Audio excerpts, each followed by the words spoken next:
In this video, I'm going to show you how you can turn on video monetization for your YouTube videos using your smartphone. If you find this video helpful, please like and subscribe to this channel.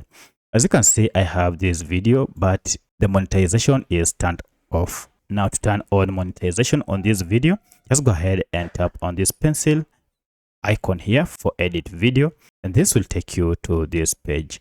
Go ahead and tap on show more down below, and this will open more options. Look for monetization. You can see it is here. Go ahead and tap on it, and you can see monetization is turned off. To turn it on, go ahead and tap on it and then toggle this from off and choose on, and you can see instantly this will be turned on. If you go back, go ahead and tap on save to save the changes, and now you can see video monetization is on.